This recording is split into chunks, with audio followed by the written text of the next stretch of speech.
Víctor Alarcón Holguín, él es profesor investigador del Departamento de Sociología de la Universidad Autónoma Metropolitana y hoy nos acompaña. Bienvenido. Gracias, Alejandro, como siempre, por la invitación. ¿Qué mensaje le da a quien escucha decir esto al presidente? Bueno, lamentablemente tenemos que verlo en dos planos. O sea, uno, al pueblo le parece en general, a la ciudadanía, digamos, diferenciando ciudadanía y pueblo, al pueblo en general, es decir, le habla en un tono que entiende. Es decir, y que además festeja y además considera que es el tono adecuado.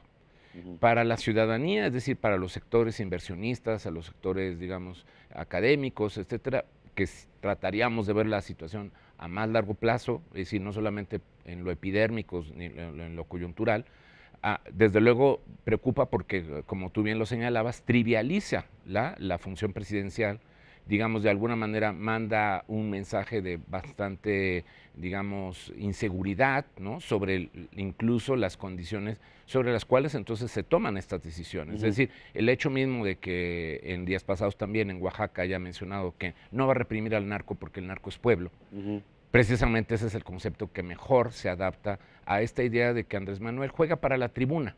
No juega para los comentaristas, para los comentócratas, como él dice. Entonces, mientras él tenga ese colchón de aprobación que se da en las encuestas, él va a seguir con esta estrategia de comunicación porque le está redituando.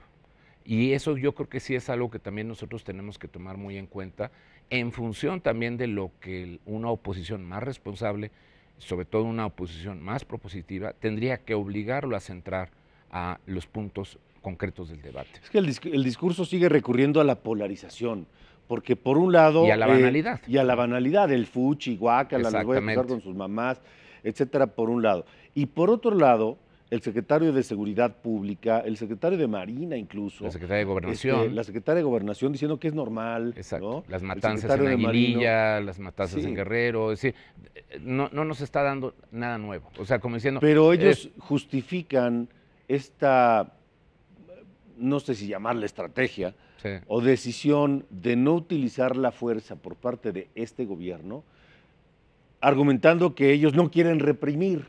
Exacto. Pero es que nadie quiere que repriman. No, lo que sí quiere, lo que sí queremos, se ejerza la ley. Exactamente. Y la ley tiene que contenga la violencia. Exacto. Y la ley a veces tiene que utilizar medios de contención que si obviamente se siguen protocolos de seguridad, protocolos de derechos humanos, es decir, toda una inversión que desde mucho tiempo atrás se supone que el Estado mexicano ha hecho para capacitar policías, capacitar cuerpos de seguridad, cosa que evidentemente se muestra que no se ha cumplido, pues es obvio que ahora el que un presidente tenga que asumir ese costo acumulado, pues también, ahora sí que pongámoslo en el mismo costo de él, pues claro que le da miedito, ¿no? O sea, y entonces esto, pues a su equipo, que juega precisamente, insisto, a las encuestas, juega a los ratings, juega como cualquier político moderno, a los costos que esto le implicaría para su imagen pública y con toda su narrativa con la que incluso llegó al gobierno. Esto justamente pues es lo que también hace que su discurso zigzagueante, dubitativo, pues de alguna manera, de todos modos, mientras él vea que los costos se mantienen dentro de ese margen, lo va a seguir utilizando. De acuerdo, yo puedo entender que esa es su estrategia, ¿no? Pero ¿en qué momento, doctor Alarcón, el pueblo, el sentimiento, la percepción, el interés del pueblo, va a coincidir con el percibimiento, la percepción, sentimiento e interés de la ciudadanía? Porque en teoría somos lo mismo. Exactamente. El problema es que hasta que no se equilibren esos costos, hasta que no se generen estos elementos, digamos, de daño concreto que perciba la población, de que no hay un cambio sustancial sobre su situación de violencia, es decir, la cotidianidad finalmente le vuelve a tocar a una familia por un secuestro, por una violación, por una desaparición. Entonces, ciertamente, la gran mayoría de la población sigue pensando que estos son elementos lejanos, que no me van a tocar, que no son tan directos, es decir, o incluso puede hasta tolerar ciertos márgenes, digamos, de violentación. Por ejemplo, un robo, es decir,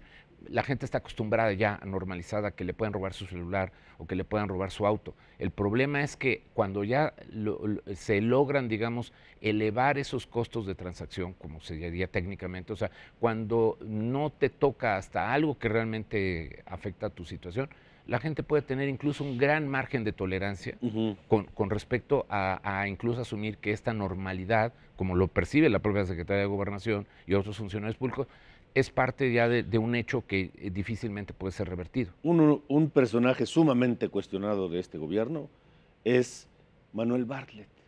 Ciertamente. Por sus propiedades, por su riqueza. Y cuando es cuestionado, reaccionó así la última vez. Sus propiedades, por las empresas. Muy bien, Adiós, nos vemos. ¿Ha hablado con el presidente sobre estos señalamientos? El Tren Maya. Pero sobre pues bueno, ¿qué clase de gobierno es este? Pues en todo caso, eso también es preocupante porque entonces empiezo a tirar cortinas de humo o abiertamente, pues estoy mostrando que estoy en una condición autista. Es decir, y entonces la condición autista, sin ser peyorativo para quien padece esta enfermedad, es decir, efectivamente, pues es un problema, digamos, de aislamiento, de una situación en la cual no quiere tomar conciencia de la realidad que vive. ¿No es la versión 4T de Ni los veo ni los oigo de Carlos Salinas de Gortari?